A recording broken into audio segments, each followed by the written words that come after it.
Hey everybody, Technically Jeff here, and the Ioniq 5 has been refreshed for 2025. The official updates have come out from Korea now, and we know what the changes are, and I'm really excited because not only are they interior and exterior, there's also some hardware changes as well that I think are going to come to the EV6 when that's refreshed later this year as well.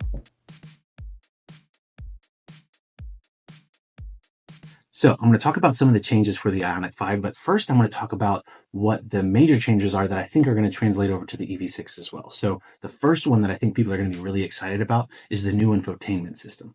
So last year, Kia and Hyundai came out with the CCNC, the Connected Car Navigation Cockpit infotainment system, which brings much faster computing power. It brings wireless Android Auto and Apple CarPlay, which is great. That's been notably absent from the Ioniq 5 and EV6.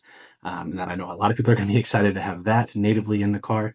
And it also brings full over-the-air updates as well. So currently, the EV6 and Ioniq 5 can only get over-the-air updates for the infotainment system and for the maps, and that's it. With the new CCNC system, we can get over-the-air updates for all the vehicle systems. So any of those recalls and updates that have needed to be done for the vehicles, that would have been able to be done just in your driveway. So I know people are going to be really excited about that coming to the Ioniq 5 as well as the EV6.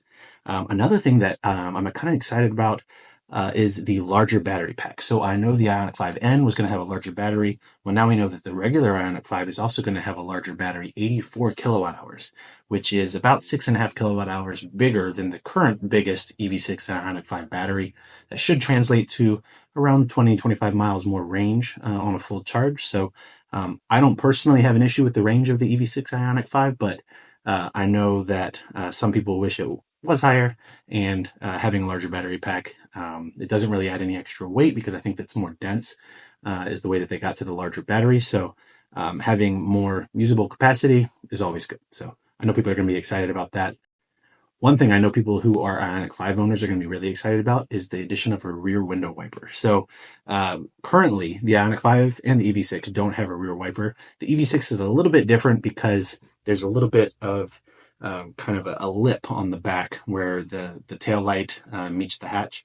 And the EV6 owners, we don't really have a problem with road spray getting on the back because of that. We also have more of a sloped rear window. It's more like a sedan. Well, the Ioniq 5, though, that's more vertical and there isn't a lip. It's smooth. So people with the Ioniq 5 have long been complaining about the fact that there's no rear window or no rear window wiper, and it gets real dirty.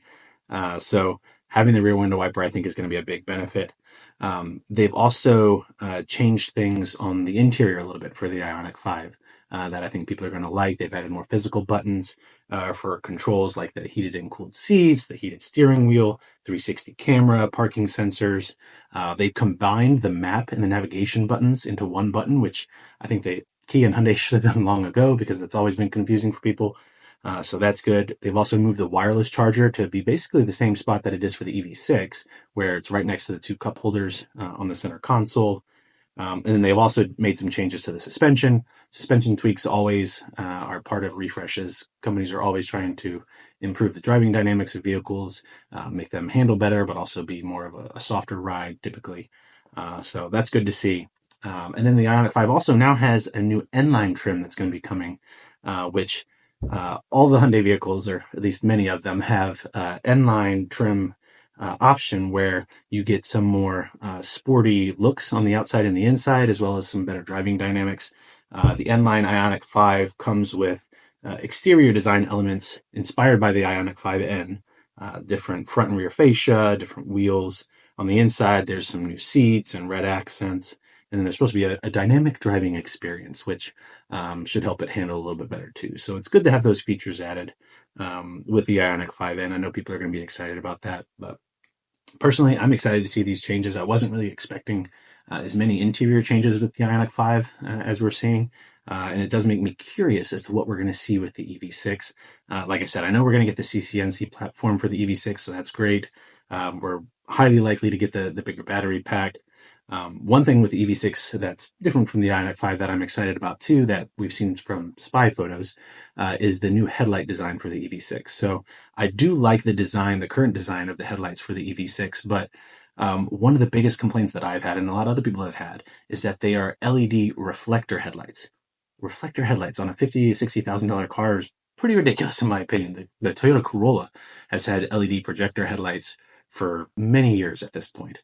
And while the reflector headlights in the EV6 aren't horrible, the cutoff's not horrible, the output's not horrible, projectors are just a lot better. They project more evenly, farther, they have a much better cutoff, they look better in general. So I'm excited to have that coming for the EV6 as well. But anyway, let me know what you guys think. Let me know what you think of the changes for the Ioniq 5. Let me know what you think is going to be coming to the EV6. Let me know if there's anything additional you think the EV6 might be getting based off of some of these things from the Ioniq 5 or anything else you might have heard. But yeah, I just wanted to share this information with you guys because it is always nice to know what changes are coming for new models and refreshed models.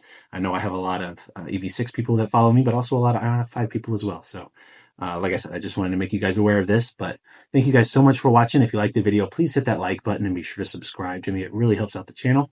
And I have a lot of videos on the way. I do have some giveaways coming up as well. So stay tuned for those. But yeah, thanks for watching, and I will see you guys in the next video.